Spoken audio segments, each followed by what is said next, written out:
ನಮಸ್ಕಾರ ಸ್ನೇಹಿತರೆ, ನಾನು ನಿಮ್ಮ ಪ್ರೀತಿಯ ತುಲ್ಲು ಕೊಡುವ ಆಶಾ. ನಮ್ಮದು ಮಧ್ಯಮ ವರ್ಗದ ಕುಟುಂಬ.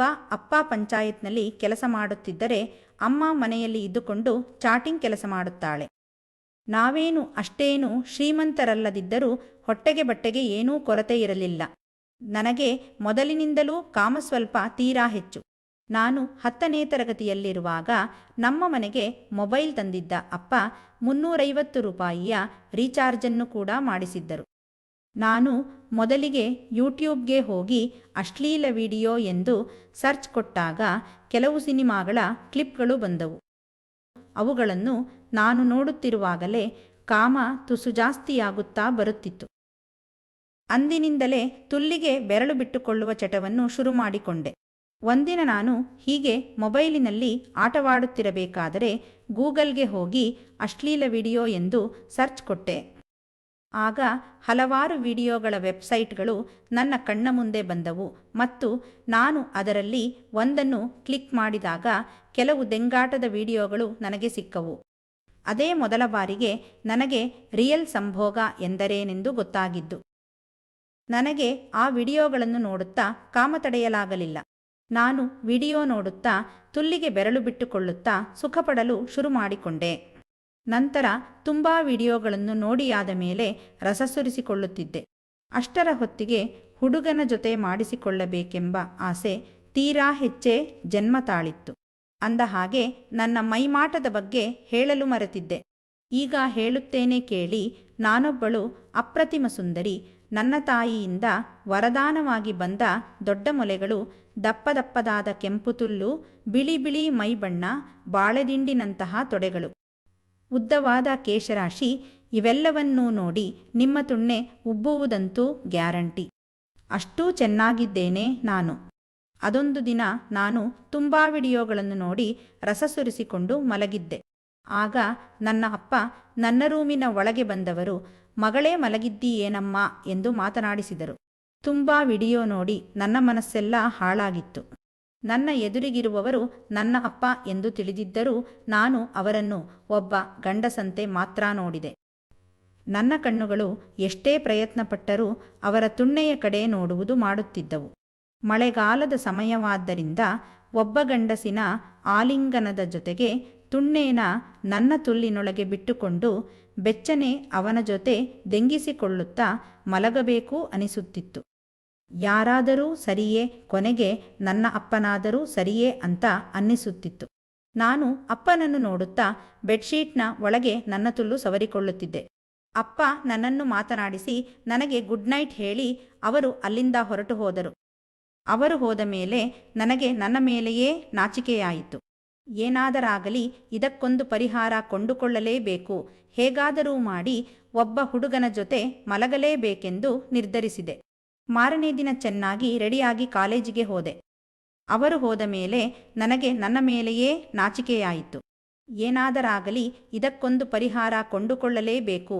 ಹೇಗಾದರೂ ಮಾಡಿ ಒಬ್ಬ ಹುಡುಗನ ಜೊತೆ ಮಲಗಲೇಬೇಕೆಂದು ನಿರ್ಧರಿಸಿದೆ. ಮಾರನೇ ದಿನ ಚೆನ್ನಾಗಿ ರೆಡಿಯಾಗಿ ಕಾಲೇಜಿಗೆ ಹೋದೆ. ಕಾಲೇಜಿನಲ್ಲಿ ಒಬ್ಬ ಪಾಪದ ಹುಡುಗನಿದ್ದ. ಅವನು ನೋಡಲು ಸುಂದರನಾಗಿದ್ದ. ನನಗೆ ಮೊದಲಿನಿಂದಲೂ ಅವನ ಜೊತೆ ತುಲ್ಲು ದೆಂಗಿಸಿಕೊಳ್ಳಬೇಕೆಂದು ತುಂಬ ಆಸೆಯಿತ್ತು. ವಿಡಿಯೋ ನೋಡುತ್ತಾ ನೋಡುತ್ತಾ ಆಸೆ ಬಲಿಷ್ಠವಾಗತೊಡಗಿತು. ನಾನು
ಸವರುತ್ತಿತ್ತು.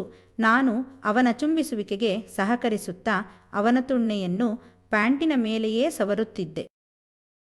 ನಮ್ಮಿಬ್ಬರದ್ದು ಕೂಡ ಮೊದಲ ಅನುಭವವಾದ್ದರಿಂದ ಏನು ಮಾಡಬೇಕೆಂದು ತೋಚದೆ ಇಬ್ಬರೂ ಏನೇನೋ ಮಾಡುತ್ತಿದ್ದೆವು.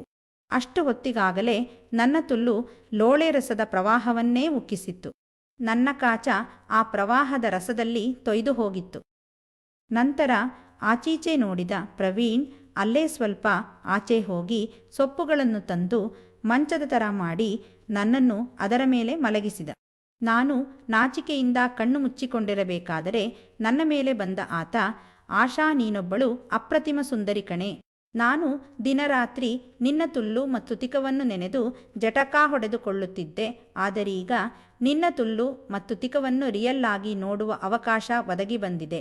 ನಾನು ನಿನ್ನ ಬೆತ್ತಲೆ ದೇಹವನ್ನು ಕಣ್ಣಾರೆ ನೋಡಿ ಕಣ್ತುಂಬಿಕೊಳ್ಳಬೇಕು ಕಣೆ ಅಂದ. ಅವನ ಹೊಗಳಿಕೆ ಮಾತುಗಳನ್ನು ಕೇಳಿಸಿಕೊಂಡ ನಾನು ಹೋಗೋ ಪೋಲಿ ಅಂದೆ. ಅದಕ್ಕವನು, ಈ ವಿಷಯದಲ್ಲಿ ಪೋಲಿಯಾಗಿದ್ರೆ ಮಾತ್ರ ಮಜಾ ಬರೋದು ಕಣೆ ಅನ್ನುತ್ತಾ ನನ್ನ ಹೊಟ್ಟೆಯ ಮೇಲಿದ್ದ ಅಂಗಿಯನ್ನು ಮೇಲಕ್ಕೆತ್ತಿ ನನ್ನ ಹೊಕ್ಕುಳಿಗೆ ಮುತ್ತು ಕೊಟ್ಟ. ಅವನ ತುಟಿಗಳ ಸ್ಪರ್ಶಕ್ಕೆ ನನ್ನ ಮೈಯೆಲ್ಲ ಜುಮ್ಮಂದಂತಾಗಿ ನಾನು ಒಂದೇ ಸಮನೆ ನಡುಗಿ ಹೋದೆ.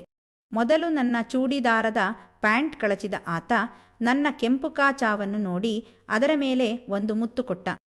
ನನ್ನ ಟಾಪನ್ನು ಕಳಚಿ ನನ್ನ ಕೆಂಪು ಬ್ರಾದಲ್ಲಿ ಅಡಗಿದ್ದ ನನ್ನ ದೊಡ್ಡ ಮೊಲೆಗಳನ್ನು ಹಿಡಿದು ಹಿಚುಕಿದ. ನಂತರ ನನ್ನ ಕಾಚ ಮತ್ತು ಬ್ರಾವನ್ನು ಕಳಚಿದ ಆತ ನನ್ನೆರಡು ಕಾಲುಗಳನ್ನು ಅಗಲಿಸಿ ತಿಕದ ತೂತಿಗೆ ಬಾಯಿ ಹಾಕಿದ. ಅವನು ಹಾಗೆ ಮಾಡುವಾಗ ನನಗೆ ತಿಕಕ್ಕೆ ಸೆಂಟು ಹೊಡೆದುಕೊಂಡು ಬಂದಿದ್ದು ಒಳ್ಳೆದೇ ಆಯಿತು ಅನಿಸಿತು. ತಿಕನೆಕ್ಕಿ ಆದನಂತರ ಮೆಲ್ಲಗೆ ತುಲ್ಲು ನೆಕ್ಕಲು ಬಂದ ಆತ ನನ್ನ ತುಲ್ಲನ್ನು ಚಪಚಪನೆ ನೆಕ್ಕಲು ಶುರುಮಾಡಿದ. ನಾನು ಮೊದಲನೇ ಬಾರಿಗೆ ಒಬ್ಬ ಗಂಡಸಿನ ಜೊತೆ ತುಲ್ಲು ನೆಕ್ಕಿಸಿಕೊಳ್ಳುತ್ತಿದ್ದರಿಂದ ನನಗೆ ಸುಖ ತಡೆಯಲಾಗದೆ ಹಾವಿನಂತೆ ಒದ್ದಾಡಲು ಶುರು ಮಾಡಿದೆ. ಅವನು ನನ್ನ ತುಲ್ಲಿನೊಳಗೆ ನಾಲಿಗೆ ನುಗ್ಗಿಸುವ ಪ್ರಯತ್ನ ಮಾಡುತ್ತಿದ್ದ. ಅಷ್ಟರಲ್ಲಿ ಎದ್ದ ನಾನು, ಸಾಕು ಕಣೋ, ತುಲ್ಲು ನೆಕ್ಕಿದ್ದು, ಈಗ ನಾನು ನಿನ್ನ ತುಣ್ಣೆನ ನೆಕ್ತೀನಿ ಅಂತ ಅವನ ಪ್ಯಾಂಟ್ ಕಳಚಿ ಕಾಚಾದಲ್ಲಿ ವಿಲವಿಲನೆ ಒದ್ದಾಡುತ್ತಿದ್ದ ಅವನ ತುಣ್ಣೆಯ ಕಡೆ ನೋಡಿದೆ.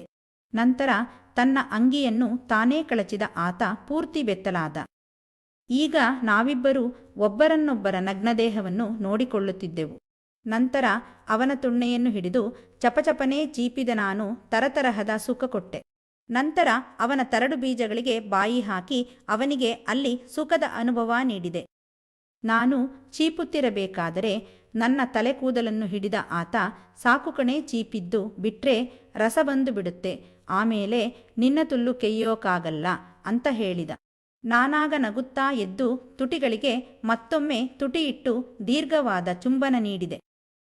ನಮ್ಮಿಬ್ಬರ ಬಿತ್ತಲೆ ದೇಹ ಒಂದುಗೂಡಿ ತುಲ್ಲಿಗೆ ತುಣ್ಣೆ ತಾಗುತ್ತಿತ್ತು. ನಂತರ ನನ್ನನ್ನು ಸೊಪ್ಪಿನ ಮೇಲೆ ಮಲಗಿಸಿದ ಆತ ನನ್ನ ತುಲ್ಲಿಗೆ ಮೆಲ್ಲಗೆ ತುಣ್ಣೆನುಗಿಸಿದ. ಅದು ನನ್ನ ಕನ್ಯಾಪರೆ ಹರಿದು ಮುಂದೆ ಸಾಗಿತು. ಮೊದಲ ಬಾರಿಗೆ ನನ್ನ ತುಲ್ಲು ತುಣ್ಣೆ ನುಂಗುತ್ತಿರುವುದರಿಂದ ನನಗೆ ತುಂಬಾನೇ ನೋವಾಗ ಶುರುವಾಯಿತು. ಅವನು ನನ್ನ ತುಲ್ಲಿಗೆ ತುಣ್ಣೆ ನುಗ್ಗಿಸಿ ಯಾವುದೇ ಚಲನೆ ಮಾಡದೆ ನನ್ನ ಮೊಲೆಗಳನ್ನು ಚೀಪಲು ಶುರು ಮಾಡಿದ. ನನ್ನ ಮೊಲೆ ತೊಟ್ಟುಗಳು ಮತ್ತು ಮೊಲೆಗಳ ಜೊತೆಗೆ ಆಟದ ಚೆಂಡಿನಂತೆ ಆಟವಾಡಿದ ನಂತರ, ನಾನೀಗ ಕೆಯ್ಯುತ್ತೇನೆ ಚಿನ್ನ, ನಿನಗೆ ನೋವಾಗಬಹುದು, ಸ್ವಲ್ಪ ತಡ್ಕೋ ಚಿನ್ನ ಎನ್ನುತ್ತಾ ಸೊಂಟವನ್ನು ಹಿಂದೆ ತೆಗೆದುಕೊಂಡು ಮುಂದೆ ನೂಕಿದ. ಆಗ ನಾನು ಅಯ್ಯೋ ಎಂದು ಕಿರಿಚಿಕೊಂಡೆ.